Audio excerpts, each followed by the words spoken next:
I never wanted this story to define my life. I worked night shifts because they were quiet, predictable, boring even. But after what happened at the Ridgeway industrial plant, I've never worked another night shift again. The factory closed down in 2004 after a chemical fire. Most of the place was gutted. Blackened steel beams, collapsed ceilings, crooked conveyor belts frozen in time. My job was simple. Watch the perimeter, make sure no teenagers or scrap thieves broke in, and keep an eye on the emergency lights inside the main hall. The company warned me, this place has a lot of structural damage. Do not, under any circumstances, go inside alone. And for the first 3 months, I didn't. But the nights are long out there, too quiet, and quiet has a way of making you hear things you shouldn't. It was 2:17 a.m. on a Tuesday. I remember because I just logged my hourly status when the power cut out across the entire yard. All the exterior lights died. The only thing left was the glow of the emergency lights inside the factory, and they weren't steady. They flickered, pulsing like a heartbeat. Then I saw movement, a silhouette passing between the broken machinery on the far end of the hall. Tall, slow, deliberate. I didn't panic at first, probably a trespasser. I reached for my flashlight and radioed it in, but the static was so loud it drowned out my voice. Then I heard the footsteps, not coming from the direction of the figure, not echoing through the hall. They were on the catwalk above me. Heavy, measured, as if someone was walking in a perfect circle. But every catwalk in the plant was condemned, collapsed. No one could walk up there. Not safely, not without making the entire rusted frame shriek. And yet, those footsteps were steady, controlled, almost curious. I backed toward the exit gate, keeping my light steady on the catwalk. Then the footsteps stopped. For a moment, everything was silent. Until a voice, deep, cracked, close, said from somewhere above, "You're not supposed to be here." And that was when I realized something impossible. The voice wasn't echoing through the hall. It was coming from the radio clipped to my shoulder, a radio that had been dead for 10 minutes. The radio crackled again, this time with a long, dragging breath, like someone exhaling directly into the microphone. I froze. I'd worked security for years. Radios don't whisper. They click, they cut, they distort, but they don't whisper. And they definitely don't sound like someone is standing inches away from your ear. I lifted the radio slowly. "Control, this is post 3. Who's on channel 1? My voice shook more than I wanted it to. Nothing, just static. Then, the same voice, deeper this time, strained like vocal cords scraping dry. "You shouldn't have come." "Not tonight." I stepped back until my shoulder hit the chain link fence. My flashlight flickered with every heartbeat. Okay, I told myself, maybe it was interference. Maybe someone hacked the channel. Maybe... The radio clicked sharply and another sound pushed through. Not a word. A rhythmic clanging, metallic, echoing through some large hollow space. Clang, pause, clang, pause. I knew that sound. It was the sound the old loading bay door made when the wind pushed it against its damaged hinge. Except there was no wind that night, not even a breeze. And the loading bay was inside the building, far from where I stood. I slowly turned my flashlight toward the factory's main entrance. The emergency lights throbbed inside the hall, each flicker revealing rusted conveyor belts and the rib-like metal beams overhead. That was when I saw it, a figure standing just beyond the threshold. Not the one I saw early. This one was closer. Still, too tall. The kind of height that makes the human brain quietly panic because it doesn't fit what a human should look like. It didn't move, didn't even sway. My radio hissed. Then the voice said, in a tone so flat it felt wrong, "Come inside." My stomach dropped. Because it didn't sound like a threat. It sounded like an invitation.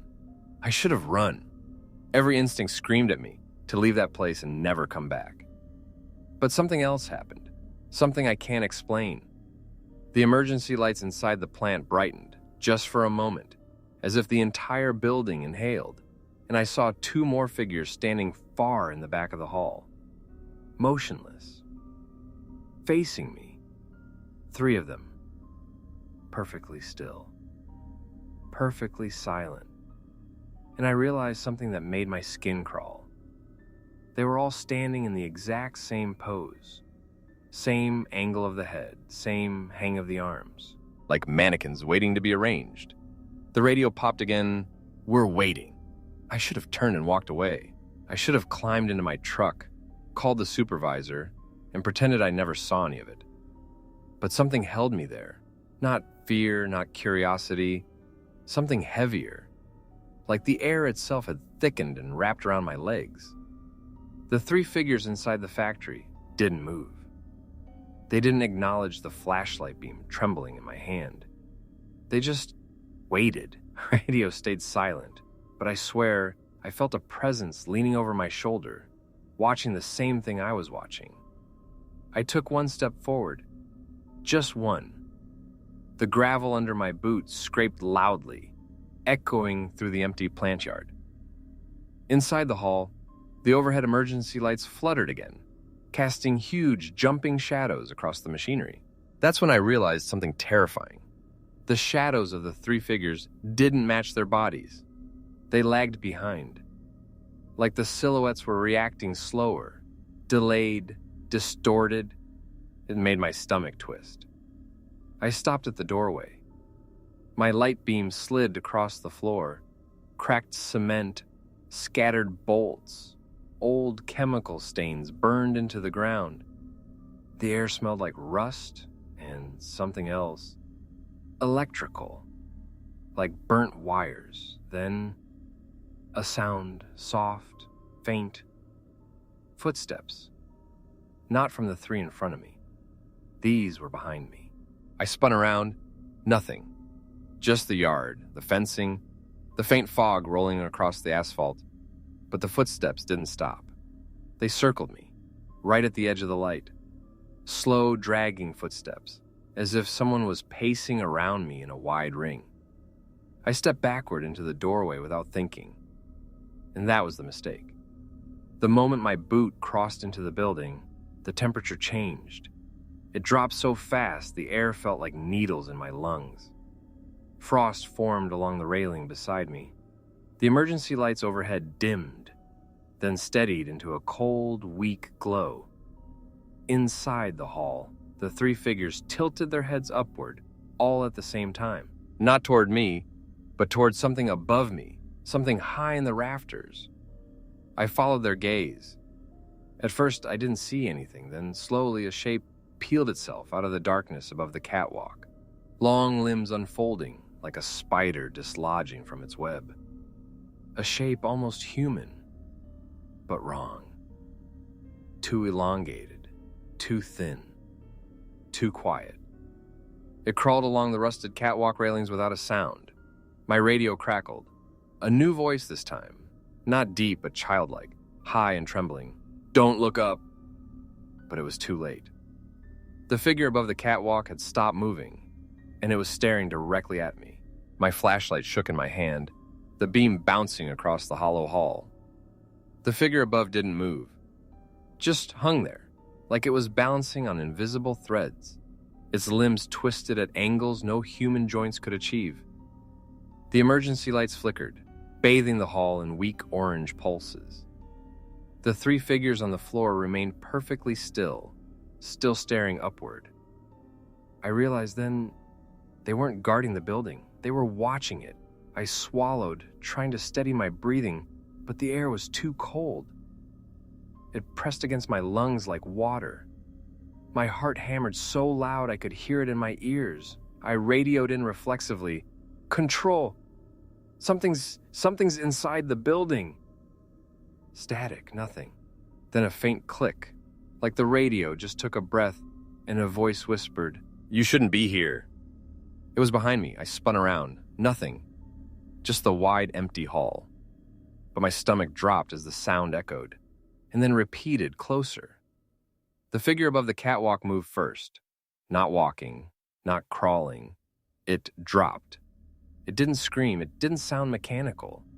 It fell silently, stretching its long, unnatural limbs as if gravity didn't affect it.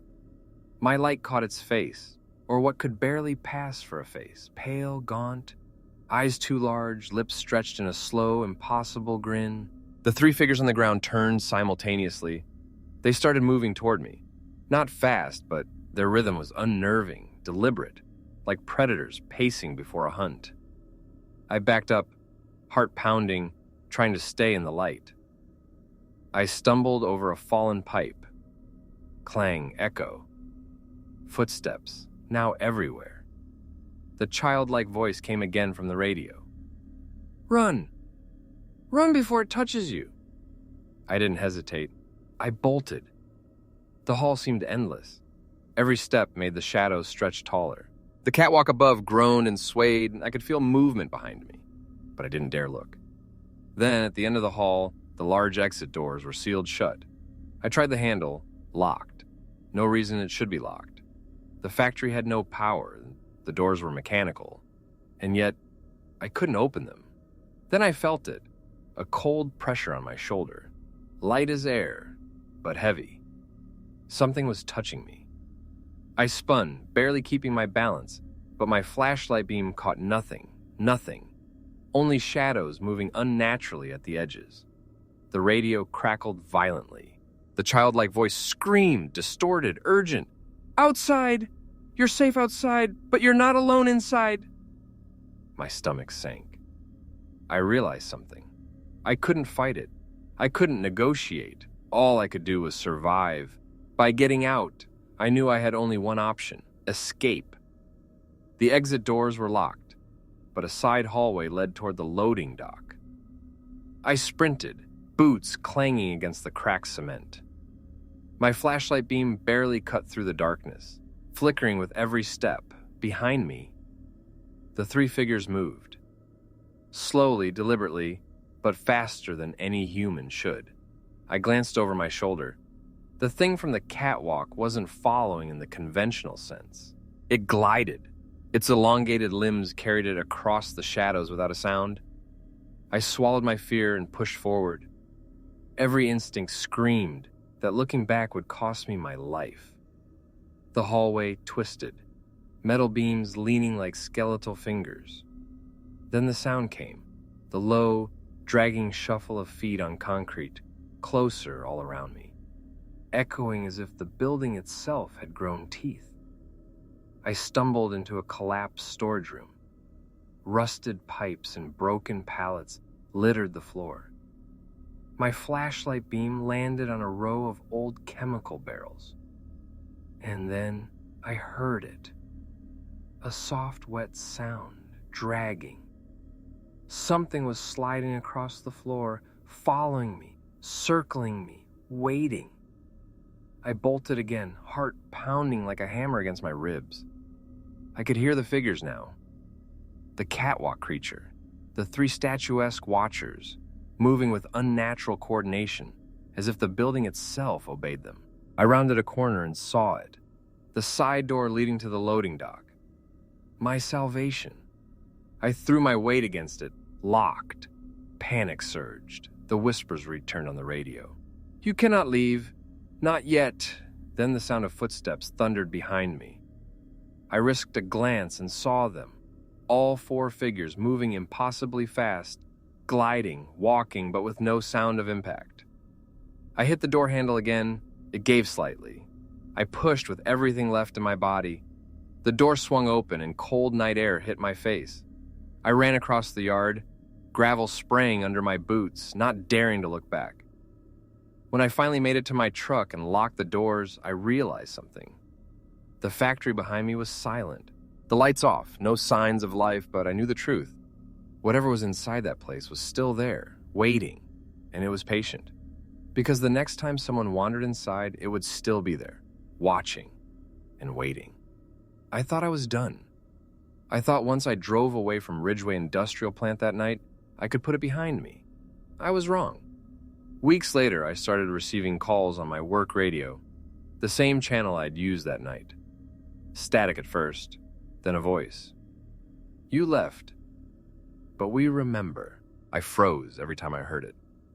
The radio was sitting on my kitchen counter. No batteries, not even plugged in. Sleep became impossible. Every creak in the house sounded like the catwalk rails groaning. Every shadow in my apartment stretched too long. I started seeing figures at the edge of my vision. Tall, thin, unmoving. One night I had a dream. I was back at the factory, the same hollow hall, the 3 watchers on the floor, the creature from the catwalk hovering just above me, eyes unblinking.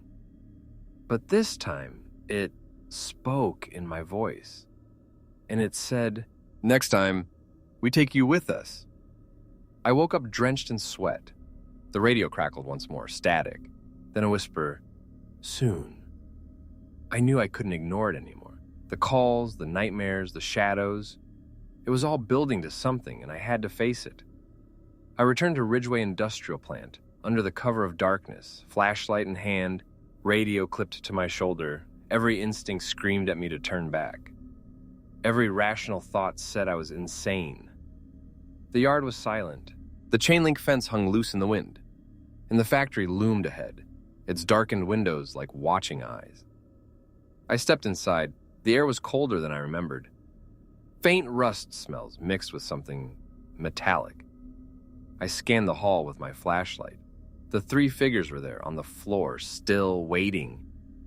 Above them, the catwalk figure unfolded itself like a grotesque spider, long limbs scraping against the metal railing.